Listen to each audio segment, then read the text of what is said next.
Émission hebdomadaire de l'Église de Pentecôte internationale du Togo.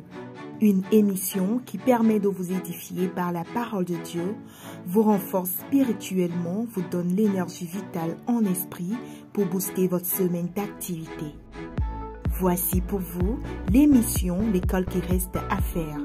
Cette école vous ouvre des portes afin que vous découvriez et possédiez de nouvelles connaissances en matière de qualité et valeur morale dans vos activités quotidiennes. Gloire à Dieu, bien-aimés dans le Seigneur. Nous sommes contents de vous savoir encore nombreux à notre émission qui est commune à nous tous, l'école qui reste à faire. Merci de partager cette réflexion avec vous ce matin sur la conscience. Je nous invite à lire Tite, le chapitre 1er. Nous lisons le verset 15.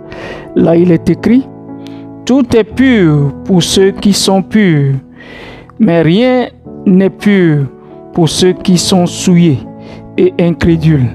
Leur intelligence et leur conscience sont souillées.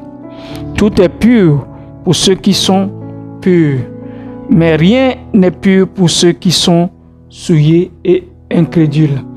Bien-aimés, nous voulons ce matin nous entretenir sur la conscience qui est commune à chaque être humain.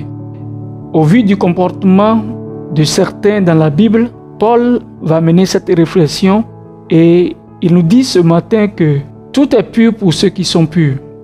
Ce matin, nous sommes conscients que, en voulant débuter les activités de la semaine, nous sommes appelés à agir par motif de conscience. La conscience est cet arbitre que le Seigneur a mis en nous tous, en tant qu'êtres humains, afin qu'elle puisse nous juger sur le bien ou le mal que nous sommes censés faire. Alors, si nous agissons par motif de conscience, nous pouvons poser des actes qui nous permettront vraiment de créer une atmosphère de joie, de convivialité au sein de la société. Alors, je voudrais nous demander, au moment où nous nous apprêtons, au moment où vous vous apprêtez à mener les activités de la semaine, quelles sont les décisions que vous voulez prendre vis-à-vis d'une tierce personne? Il serait bienséant, avant de prendre cette décision, il serait bienséant de calculer les conséquences, de voir les conséquences que cela engendrait.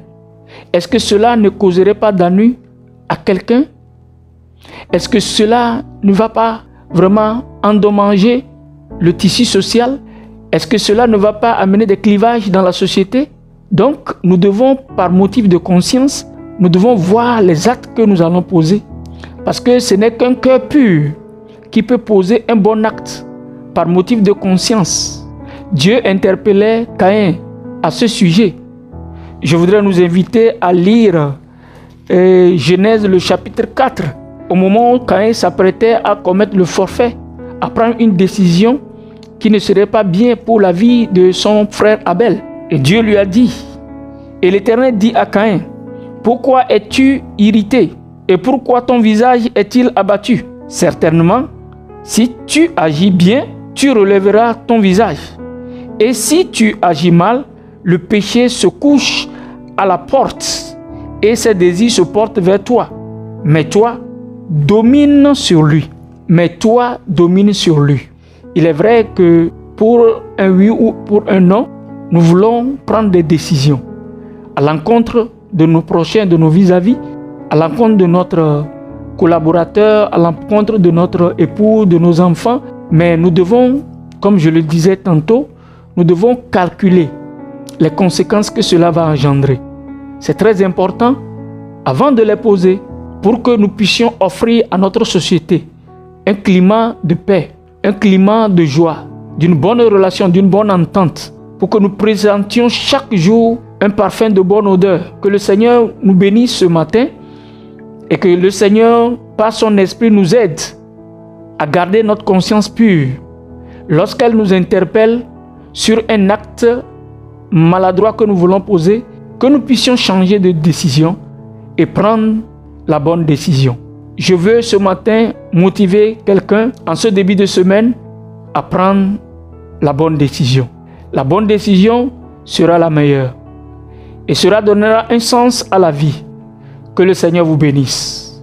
Pour la prochaine émission, nous vous invitons à nous suivre toujours et dans la prochaine émission, nous allons vous parler sur l'honnêteté. Que le Seigneur bénisse votre semaine d'activité. Que le Seigneur soit avec vous. Shalom, shalom.